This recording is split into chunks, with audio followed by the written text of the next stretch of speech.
It is difficult for a video game developer to keep secrets about their protagonist from players, because they're usually in control of them for the entire runtime. That only makes it even more satisfying when devs manage to trick players into believing that they're playing as the righteous hero of the story, only to reveal later that they've actually been a right evil bastard the whole time. Gamers don't usually question what we're told. If we're told that the hundreds of goons that we're killing are villains, it's more than enough justification to gleefully murder them all. Some games take that trust and smash it into a million pieces thanks to some cheeky narrative tricks, and there's nothing quite like realizing the hero that you've been playing has been the real big baddie the whole time. I am Rach from WhatCulture Gaming. Spoilers are detailed in the info below, and these are 8 shocking video game moments when you realize you were the bad guy.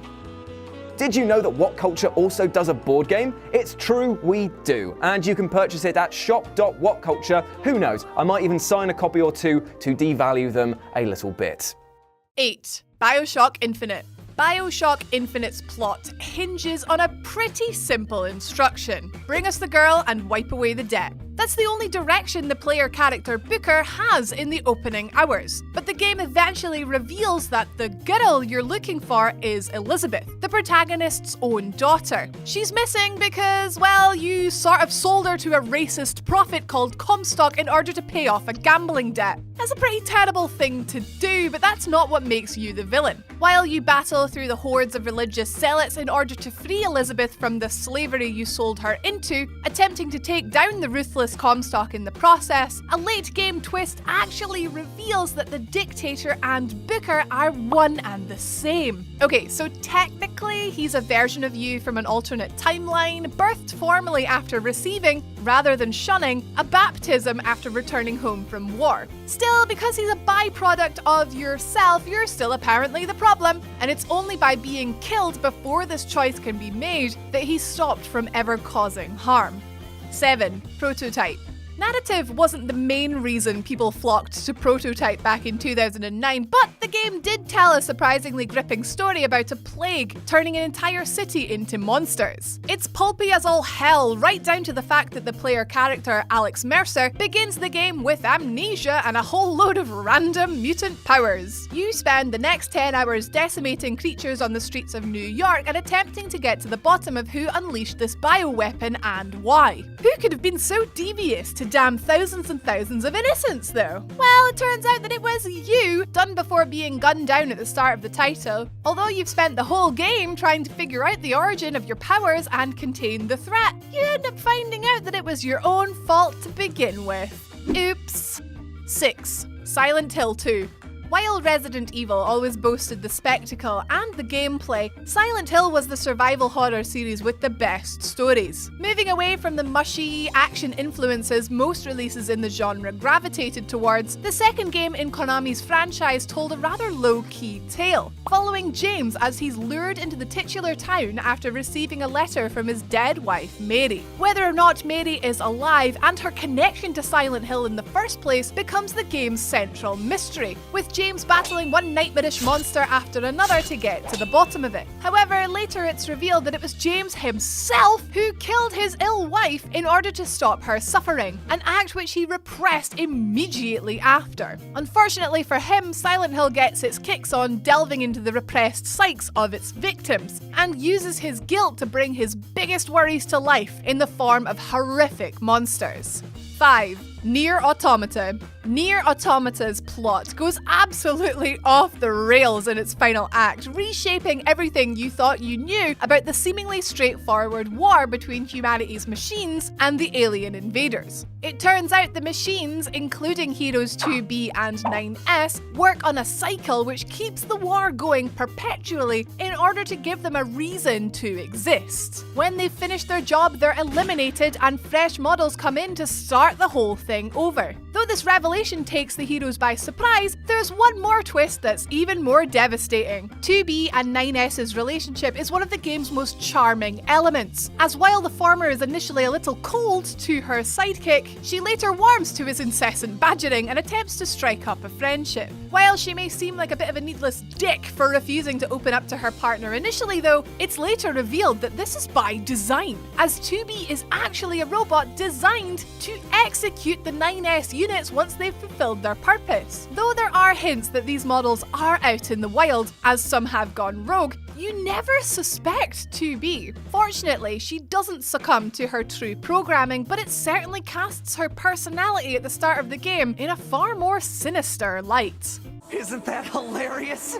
4. Mafia 3. All Mafia games revel in the grey areas of their gangster main characters, but the third game's Lincoln Clay has a particularly sharp decline into criminality. Initially only involved in the Mafia to support his family, Clay becomes a ruthless crime boss in order to get revenge on the current head honcho, who shot him in the head and killed all of his loved ones. However, what starts out as a personal mission for justice slowly gives way to a lust for total power. Eventually, you realise that Clay's campaign to tear down rackets and put up his own is as much for personal gain as it is a selfless crusade. With the game's moral compass, Father James not even being able to talk the anti-hero down from contributing to rampant crime on the streets. The game culminates in a choice. Either rule democratically with your sub-bosses or take them out and do everything yourself. But no matter the ending, it's clear that somewhere down the line, Clay's soul was corrupted from the very beginning.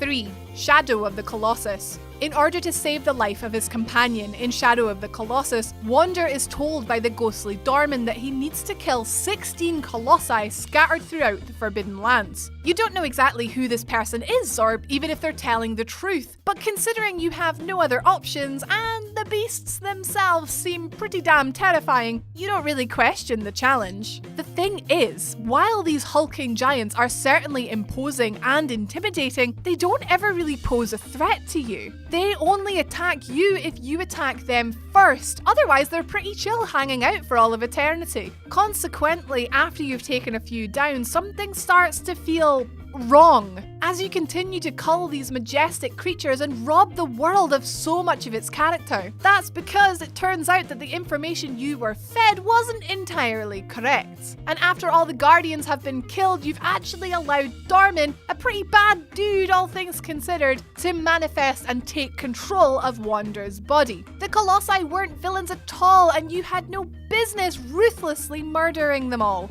2. Spec Ops: The Line. By now, just about everyone knows the central twist in Spec Ops: The Line. An amazing modern spin on Heart of Darkness, the game sees Soldier Walker descend on Dubai in order to take out Conrad, a military man who's used the isolation of the foreign setting to take a little power for himself and his own private army. On paper, it reads like any other modern military narrative, but over the course of the title, you realise that Walker isn't exactly all there when it comes to his psyche. Especially after, accidentally killing a bunch of civilians with white phosphorus. Look, we've all made mistakes. The twist is that from here on out, Conrad is actually dead, and the villain Walker has been communicating with has been himself, as his fractured mind has hallucinated the figure in order to rationalize the terrible things that he himself is responsible for. The game also reveals that much of the events were being depicted from the point of view of an unreliable narrator, and either didn't happen at all or were radically different to how they appeared,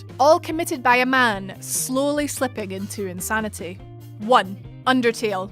Undertale, on its surface, pardon the pun, is one of the most charming, upbeat games ever made. From its colourful sprites to its array of characters who are only ever one line removed from a knock-knock joke, the game's underworld, full of weird creatures and monsters, is a bloody joy to spend time in. That only makes it even harsher when it turns out that you've been the villain the whole time though, murdering these lovable rogues when you totally didn't need to. Every combat encounter can end peacefully, with you sparing the enemy, but on a first playthrough you're almost guaranteed to ignorantly kill one or two of these monsters, and why wouldn't you? The game rewards you with love, health, and EXP, so like most releases, the more you kill, the stronger you get. However, it turns out that EXP is actually execution points, which chart only how much of a butthole you've been and don't actually provide any in-game buffs, while love stands for level of violence. In a world full of monsters, the only villain is you. Thank you so much for watching, guys. If you liked the video, give it a wee like. Why not? Why not? Subscribe if you want to see lists like this every single day. My name has been Rach. You can follow me on the Twitters at Don'tRageQuit. We will see you again tomorrow, guys. Have an awesome day.